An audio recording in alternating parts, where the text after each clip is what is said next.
பிறப்புரிமை அடிப்படையில் குடியுரிமை வழங்கும் திட்டத்தை ரத்து செய்யும் அதிபர் டொனால்டு டிரம்பின் முடிவுக்கு எதிராக அமெரிக்கா முழுவதும் எதிர்ப்பு வலுத்து வருகிறது. டிரம்பின் இந்த உத்தரவுக்கு தடை விதிக்க கோரி 22 மாகாணங்களில் வழக்குகள் தொடரப்பட்டிருக்கின்றன. அமெரிக்காவின் புதிய அதிபராக பதவியேற்ற டொனால்டு டிரம்ப் முதல் நாளிலேயே முந்தைய பைடன் அரசின் பல்வேறு கொள்கை முடிவுகளை ரத்து செய்யும் நிர்வாக உத்தரவுகளில் கையெழுத்திட்டார். குறிப்பாக பிறப்புரிமை அடிப்படையில் அமெரிக்காவில் குடியுரிமை வழங்கும் திட்டத்தை ரத்து செய்வதாக டிரம்பின் அறிவிப்பு அமெரிக்கா முழுவதும் பெரும் அதிர்வலைகளை ஏற்படுத்தியுள்ளது. டிரம்பின் இந்த நடவடிக்கையால் இந்தியா, சீனா உட்பட ஆயிரக்கணக்கான புலம்பெயர்ந்த மக்களின் குடியுரிமை கேள்விக்குறியாகியிருக்கிறது. டிரம்பின் முடிவால் சட்டவிரோதமாக குடியேறியவர்களின் குழந்தைகளுக்கு நிச்சயம் பிரச்சனை ஏற்படும் என்றபோதும் அமெரிக்க சட்டத்தின் அடிப்படையில் H1L1 விசா பெற்றுள்ள குடிமக்களின் வாரிசுகளுக்கு பெருமளவில் பாதிப்பு ஏற்படும் வாய்ப்பு இல்லை என்கிறார்கள் வெளிநாடு வாழ் இந்தியர்கள். இந்தியாவிலிருந்தே கிட்டத்தட்ட ஒரு 7 லட்சம் பேருக்கு மேலே இங்கே சட்ட விதிகளுக்கு புறம்பாக தான் இங்கே குடியேறியிருக்கிறாங்க. அவங்களுக்கு பிறக்கக்கூடிய சந்ததிகளுக்கு நாளைக்கு பிரச்சனை வரலாம், அந்த குழந்தைகளுக்கு பிரச்சனை வரலாம். ஆனால் H1 வீசா இல்லை L1 வீசாவில் இருக்கிறவங்களுக்கு பிரச்சனை வரக்கூடாது. ஆனால் அவர் சொல்கிற அந்த எக்ஸிக்யூட்டிவ் ஆர்டரில் அந்த H1L1க்கு பிரச்சனை வர்ற மாதிரி தான் இருக்குது.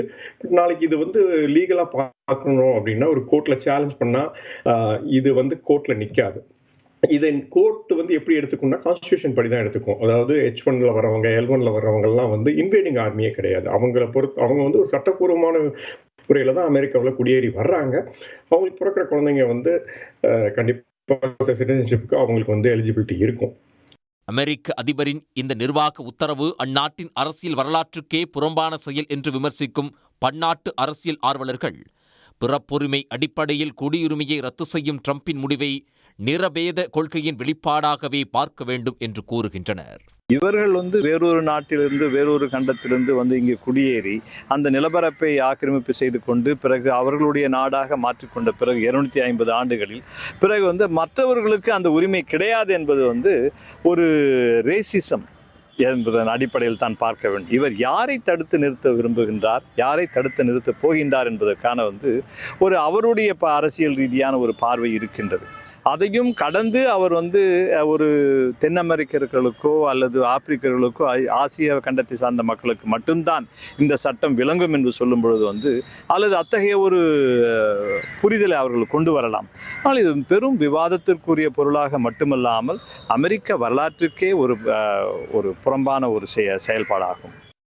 பிறப்புரிமை குடியுரிமையை முடிவுக்கு கொண்டு வரும் டொனால்டு டிரம்பின் அறிவிப்புக்கு எதிர்ப்பு குரல்கள் அதிகரித்து வரும் நிலையில் இதற்கு தடை விதிக்க கோரி ஜனநாயக கட்சியின் ஆதிக்கம் அதிகமுள்ள 22 மாகாணங்களில் வழக்குகள் தொடரப்பட்டுள்ளன. இதனிடையே டிரம்ப் நிர்வாகத்துக்கு ஒத்துழைப்பு தரும் வகையில் சட்டவிரோதமாக அமெரிக்காவில் குடியேறியுள்ள 18,000 இந்தியர்களை திரும்ப அழைக்க ஒன்றிய அரசு முடிவு செய்துள்ளதாக தகவல்கள் வெளியாகியுள்ளன. உடனுக்குடன் செய்திகளை தெரிந்து கொள்ள சன் நியூஸ் பெல் ஐகானை கிளிக் பண்ணுங்க.